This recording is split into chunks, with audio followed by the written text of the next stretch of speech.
ekologi 4B. Pada pembahasan kali ini kita akan membahas mengenai materi ekologi hewan tentang populasi.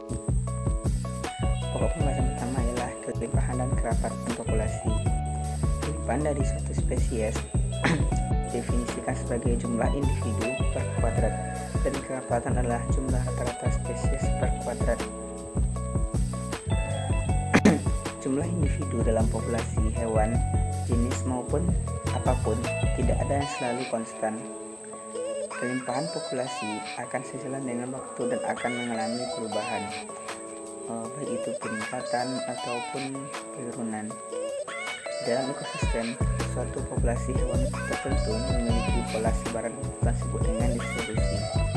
Pola persebaran hewan dipengaruhi oleh faktor klimatik suatu daerah dan ada tidaknya sumber makanan yang memadai di daerah tersebut.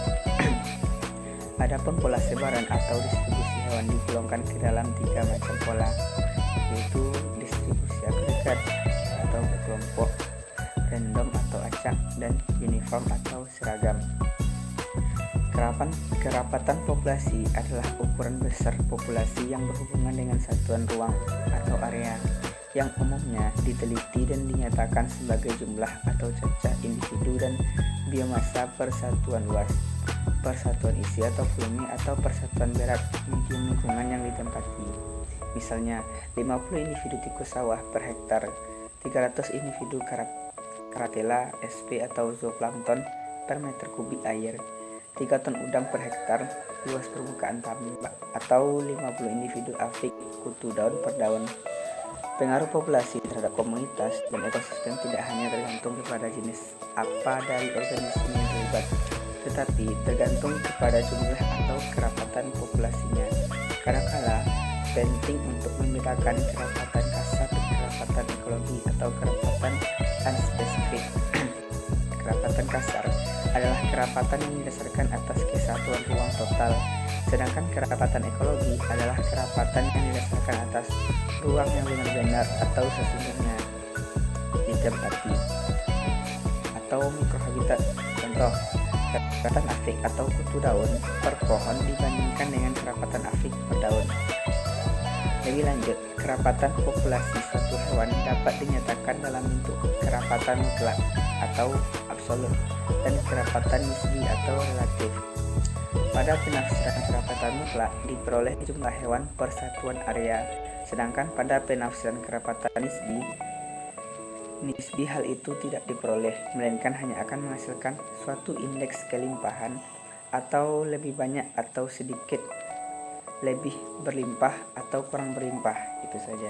Selanjutnya, untuk pokok pembahasan kita yang kedua ialah pengukuran kelimpahan populasi.